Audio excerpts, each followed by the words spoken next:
Hi friends, ഇന്നത്തെ വീഡിയോയിൽ ചെതലിൻ്റെ ശല്യമൊക്കെ ഉണ്ടെങ്കിൽ മാറാനുള്ളതാണ്. ഇത് നമ്മൾ ആഴ്ചയിൽ ഒരു തവണ ആ ചെതലുള്ള ഭാഗങ്ങൾ ചെയ്യുക. കാരണം ഒരു തവണ ചെയ്യുമ്പോൾ അത് പോകും, കുറച്ച് നേരം അത് കുറച്ച് ദിവസങ്ങൾ കഴിയുമ്പോൾ വീണ്ടും വരും ചെതൽ. അങ്ങനെയാണ്. അപ്പോൾ അത് ഇല്ലാതാക്കാനായിട്ട് പൂർണ്ണമായി നമ്മൾ ചെയ്യാനായിട്ട് നാച്ചുറൽ ആയിട്ടുള്ള കാര്യമാണ്.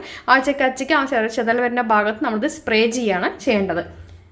ആദ്യം നമുക്ക് വേണ്ടത് നമ്മൾ ഉപയോഗിക്കുന്ന സോപ്പ് പൊടി, ലിക്വിഡ് ഏതാണോ അത് നമുക്ക് ഇട്ട് കൊടുക്കാം കേട്ടോ.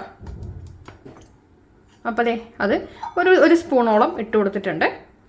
അപ്പോൾ നമ്മൾ സോപ്പ് പൊടി ഇട്ട് കൊടുത്തിട്ടുണ്ട്. ഇനി നമുക്ക് വേണ്ടത് ബേക്കിംഗ് സോഡയാണ് വേണ്ടത്. അപ്പോൾ ബേക്കിംഗ് സോഡ നമുക്ക് എടുക്കാം. അപ്പോൾ ഇത് നിങ്ങൾ ചെയ്ത് നോക്കണം, നല്ല എഫക്റ്റീവാണ് സംഭവം.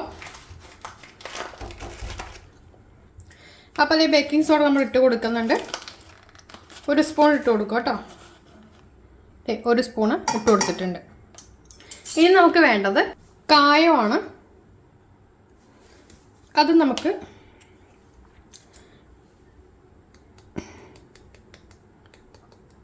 ഒരു സ്പൂണ് എടുത്തിട്ടുണ്ട് കേട്ടോ. അത് നമ്മൾ ഇട്ട് കൊടുത്തിട്ടുണ്ട്. ഇനി നമുക്ക് സാധാരണ വെള്ളം ചേർത്തിട്ട് ഇതെല്ലാം ഒന്ന് മിക്സാക്കി എടുക്കാം കേട്ടോ.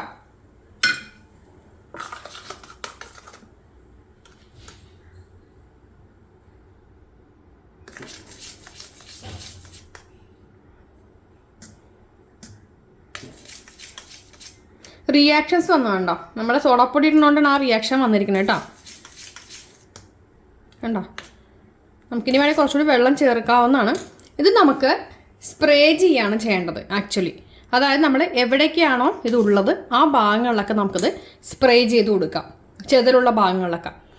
കുറച്ചുകൂടി വെള്ളം നമുക്ക് ഉപയോഗിക്കാം. അതിൽ എല്ലാ ഭാഗത്തും സ്പ്രേ ചെയ്ത് കൊടുക്കാം. ആഴ്ചയിൽ ഉണ്ടാക്കി ഇങ്ങോട്ട് വെക്കാം, കേടൊന്നും വരില്ല. ആഴ്ചയ്ക്ക് നമുക്കിത് സ്പ്രേ ചെയ്യാം.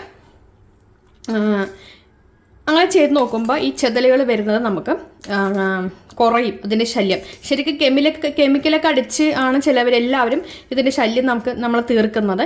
പക്ഷേ ഇത് ഈ രീതിയിൽ ചെയ്താലും നമുക്ക് ശല്യം ഉണ്ടാവില്ല. പിന്നെ അതുപോലെ തന്നെ മൂട്ടശല്യമുള്ളവിടെയൊക്കെ ആണെങ്കിൽ ഒന്ന് സ്പ്രേ ചെയ്ത് കൊടുക്കുക കേട്ടോ. മൂട്ടശല്യം ഉണ്ടെങ്കിലും അതും നിങ്ങൾക്ക് കുറഞ്ഞതായിട്ട് കിട്ടും. ഇനിയിപ്പോൾ സ്പ്രേ ബോട്ടിൽ ഇല്ലാന്നുണ്ടെങ്കിൽ കുഴപ്പമൊന്നുമില്ല. ആ ഭാഗത്ത് അങ്ങോട്ട് നന്നായിട്ട് അങ്ങ് തളിച്ചാൽ മതി. കാരണം നന്നായിട്ട് ആ ഭാഗങ്ങളിലൊക്കെ നമ്മളിപ്പോൾ ഇവിടെ ആണുള്ളതിനെ ഇവിടെ നമ്മൾ ആ ഭാഗങ്ങൾ നന്നായിട്ട് നമ്മൾ തളിച്ച് കൊടുക്കുക. ഏത് ഭാഗത്താണുള്ള ആ ഭാഗങ്ങളിലോട്ട് നന്നായിട്ട് ചെയ്ത് കൊടുക്കണം. എന്നാലേ ആ ഒരു റിസൾട്ട് കിട്ടുള്ളൂ. നന്നായിട്ട് വെറുതെ തളിക്കലല്ല, അസലായിട്ട് ആ ചെതലിൻ്റെ പോടിൻ്റെ അകത്തൊക്കെ നമ്മൾ തളിച്ചു കൊടുക്കുക. പിന്നെ അതുപോലെ തന്നെ കർപ്പൂരവും നമ്മൾ വെള്ളവും കൂടെ മിക്സ് ആക്കിയിട്ട് ഇടയ്ക്കൊന്ന് തളിച്ചു കൊടുക്കുക. ചെതൽ വരാതിരിക്കാനും നല്ലതാണ് കേട്ടോ. അതായത് നമുക്ക് ഏതെങ്കിലുമൊക്കെ ഭാഗത്ത് ഒരുപാട് ഉണ്ട്, കുറേ ഉണ്ടെന്നുണ്ടെങ്കിൽ അത് ഇടയ്ക്കിടയ്ക്ക് കർപ്പൂരം വെള്ളം കൂടി തളിച്ചു കൊടുത്താലും ഈ ചെതലിൻ്റെ ആ പ്രാണി വരാതിരിക്കാനായിട്ട് സഹായിക്കുന്നതാണ്. അപ്പോൾ നിങ്ങളിത് എന്തായാലും ചെയ്ത് നോക്കും. വളരെ എഫക്റ്റീവായിട്ടുള്ള കാര്യമാണ്. Thank you.